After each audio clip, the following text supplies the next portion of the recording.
Well, I was making me a stew. Got my buffalo meat in there, and I put a little bit of tater in there.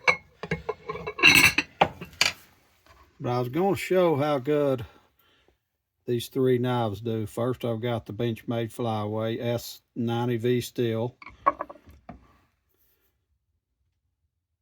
Got this knife, which is the Bandit, LT Wright Bandit. Then I got the LT Wright Next Gen. Now, them two knives are not my two that I cut the rope with. These two are the ones I cut the rope with.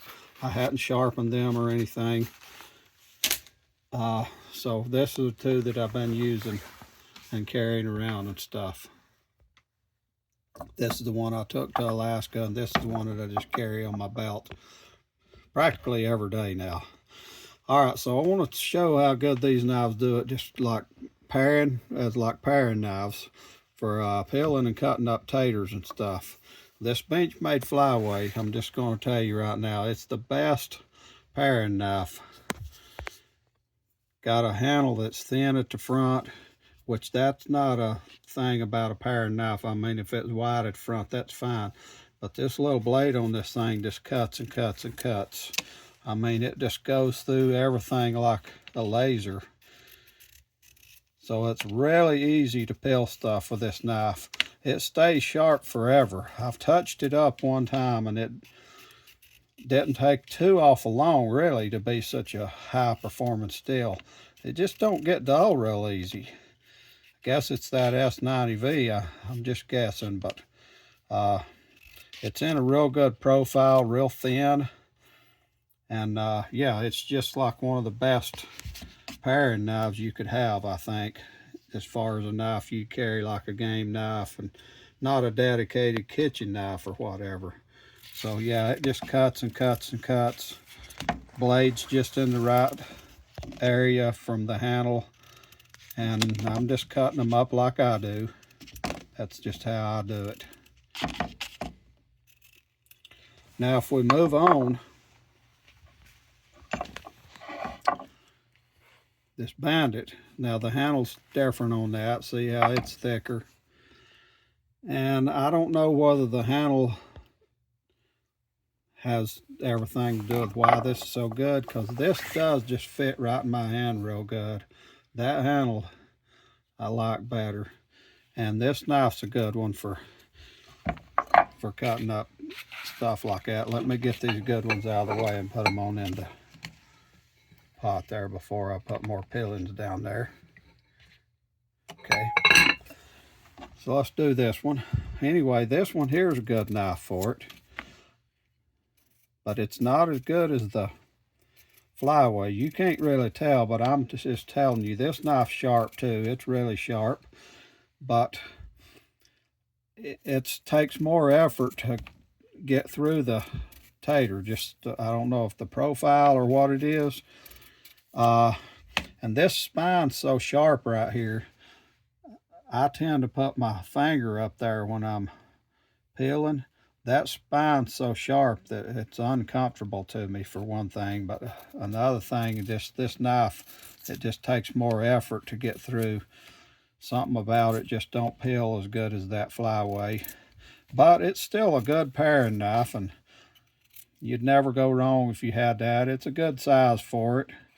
And one thing that it does have over the Flyaway is just distance through a piece of fruit or something. It's longer, so you know you get a greater cutting distance there. And I like it in general. I've done a bunch of peeling of apples and taters and stuff with this that I didn't show on video, and it'll go right through them. It's a good one. But the Flyaway's better.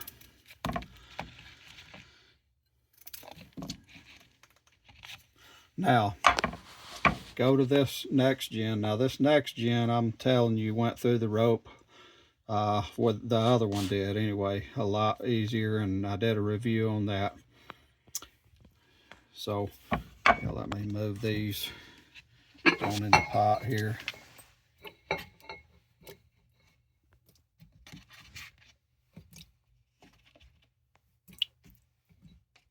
Okay. Now, go to the next gen. Nice, comfortable handle, and on that one. Let's try. Okay, it's doing fine. The effort to get through there is a lot less than what it was with the Bandit. It's not less than the Flyaway, but with this knife, the effort to peel through there is less. Something about the profile or something, this will just go. One thing that I have seen is, as far as sharpening so far, it seems like the A2, I can get a really good polished edge on it. And that might be something about the cutting performance difference that I had with the PSB 27. Maybe it's just I can never get this fine of an edge on this one. But anyway, be that as it may, this knife right here, the same way. Up here, this spine's so sharp and I'm cutting like that. That's not comfortable. So I have to kind of go back here mostly if I want comfort and a lot of peeling. And this knife's not the best for peeling, or mainly for cutting up. And so you start cutting up stuff, especially bigger ones. Now you see what happened there. You start cutting through this. Yeah, I'm cutting it because I'm holding it the right way, because I know to hold the tater on out. But when you're cutting like this, you tend to cut whatever it is right by the handle right there. So when you're slicing through there, this part right here that's not edge is digging into the fruit or whatever. And I've seen that a lot before. I'm kind of missing it. You could cut up everything you wanted to with this knife from now on, but we're talking about what the best is.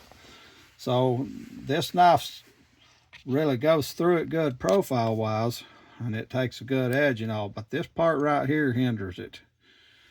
Now, I love this knife and I carry it every day. I mean, I've used and used and used this knife and I love it. But improvement I would like to see made on these knives. I've seen it in Battle Horse knives too, and LT does this, and maybe a lot of other brands, and there may be some reason they do it, but they've got this flat part right here. So they start to edge out a ways from that handle. Well, when you're cutting like that, or you're bearing down here, basically that part right by the handle right there is the part that's got the most power. And you seen in this, cutting these up, that it, when you're trying to do like you do, that it's hitting. Now see this knife here where you hold it, it don't, see, it don't ever hit. Now I know there is this little part here, but the way this knife's designed, you just never hold it there. This one here, yeah, it's got that part, but that's a lot closer, and you just don't hit that the way you do this knife. But this one, I'm trying to show, because I found it before and I'm trying to show that, you end up hitting that. So I'm barely hitting it there, but I did hit it. You end up hitting that part. So I love LT Wright knives, and I love this knife and the steel, and I carry this every day. But improvement that I would like to see, I think that if the edge could be brought on up there to about 1/8 of an inch. I'm not saying that the edge has to dead end up in there where you can't sharpen all the way, but if that edge could be brought on up there to about 1/8 of an inch from the handle, where they flat grind, from the top, about 1/8 of an inch from the handle, and come on down there. That would just make this knife just 1 degree better. That's not a huge criticism. I keep saying this because I love this knife and carry it every day. I do. But for this kind of thing, I gotta give it to the Benchmade Flyaway. There's just something about it for these kind of tasks that it just excels. Now it is a little bit short. If you're gonna cut a watermelon or something, of course you wouldn't do that, but for these smaller things, this is the perfect paring knife for that. Second goes to this one out of my three now. Second goes to that one. Like I said, something about it makes it harder, more forced to peel through there, but it never hits there and the handle's comfortable.